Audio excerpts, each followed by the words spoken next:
Coucou les lumières, ravi de vous retrouver. Après ma vidéo sur irradier l'amour, j'ai eu des remarques, des partages. Je vous remercie vraiment, c'est vraiment très agréable, très plaisant. J'espère que ces vidéos vous sont vraiment utiles. Et puis j'ai eu des questions, et notamment il y a Estelle qui me demandait quand on est en train de vivre une situation négative, peut-on irradier ? Et alors comment ça se passe? Puisque à ce moment-là, je suis en train d'avoir de la colère ou de la tristesse. Est-ce que je dois accueillir la tristesse, la colère, ou est-ce que je dois irradier? Et effectivement, c'est une très bonne question, Estelle, merci. La réponse est la suivante. D'abord, il faut comprendre ce que sont les émotions. Les émotions sont des messages. Ce sont des messages que nous envoie notre corps, notre biologie. Et ces messages, ils possèdent un intérêt énorme. Ils nous disent la vérité. Il y a une expression consacrée, si je puis dire, que j'adore, c'est « Nos émotions sont l'expression la plus pure de nos besoins les plus profonds, qui doivent être décodés puis transmutés. » On va voir ce que ça veut dire. Donc, nos besoins les plus profonds sont montrés par nos émotions. Quand on a une émotion, c'est un message. Et ces messages, ils sont de deux sortes, négatifs ou positifs. On a toutes les émotions positives qui sont dans le registre de l'amour, contentement, satisfaction, joie, etc. Toutes les émotions négatives sont dans le registre de la peur. Ça veut dire que toutes les émotions se ramènent à ces deux émotions. Et ça veut dire aussi que quand vous êtes mécontent, quand vous êtes en colère, quand vous êtes triste, quand vous êtes peiné, à chaque fois vous avez peur, même si vous n'en avez pas conscience. À quoi servent ces émotions? C'est-à-dire que notre corps nous envoie des messages, c'est pour une raison. Eh bien, c'est pour nous guider. Chaque jour, vous poursuivez des milliers d'objectifs. En moyenne, chaque jour, vous prenez entre 5000 et 6000 décisions, même si vous n'en avez pas conscience. Quand vous prenez votre verre pour boire, c'est une décision.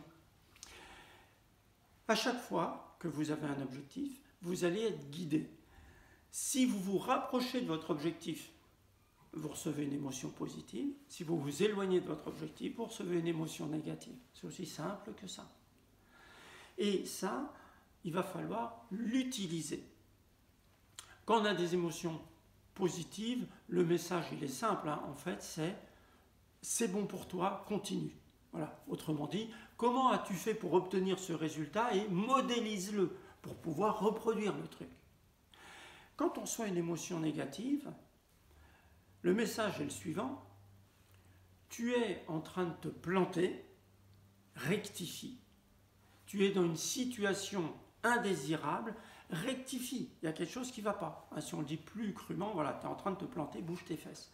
Une émotion négative nous invite toujours à une action. Quelle action? Eh bien, c'est ça qui est très intéressant.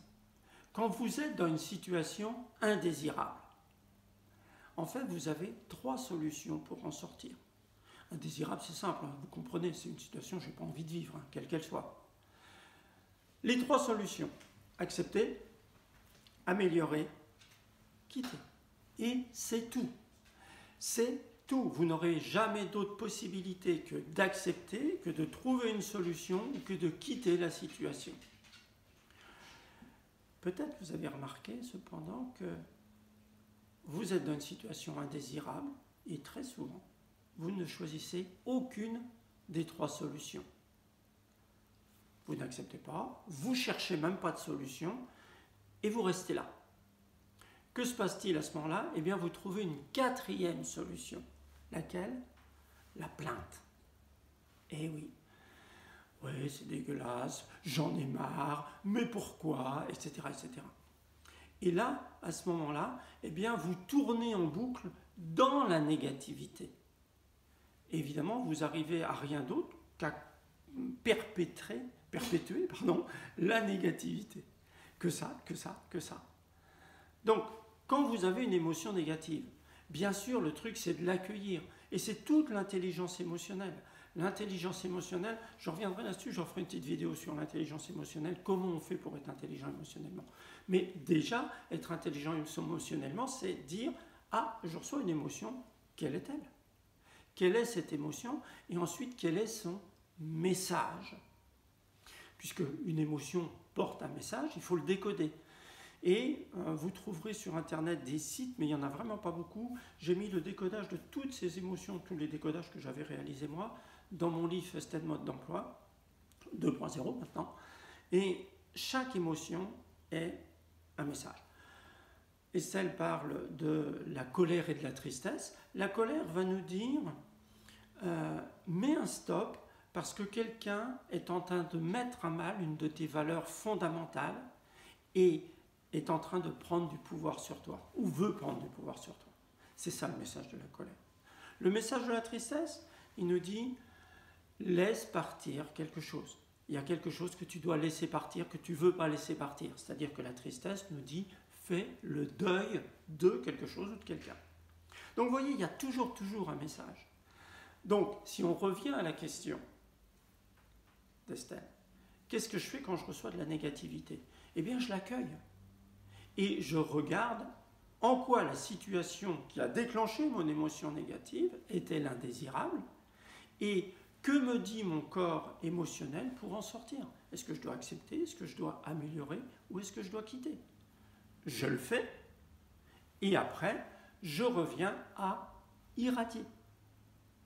C'est aussi simple que ça. Et quand on est entraîné, ça se fait très rapidement. Vous verrez, au début, on prend du temps. Mais on va voir qu'il y a donc à développer à partir de là ce qu'est l'intelligence émotionnelle et comment on l'utilise. Et puis il y a à développer aussi quelque chose de plus profond dont on reparlera, c'est comment se fait-il qu'on reçoive des émotions négatives, parfois dans des situations qui ne sont pas vraiment indésirables, mais que nous vivons comme indésirables. Par exemple, quelqu'un me fait une remarque, lui il n'a pas du tout l'intention d'être blessant, il n'a pas du tout l'intention d'être méchant, et pourtant ça va me faire du mal. Comment ça se fait ça? Ça il faut le comprendre. On aura donc 2 autres vidéos, ouais super. En attendant, on se retrouve tout bientôt. Si cette vidéo vous aide, partagez-la, et nous on se retrouve pour la suite dans quelques moments. À tout bientôt.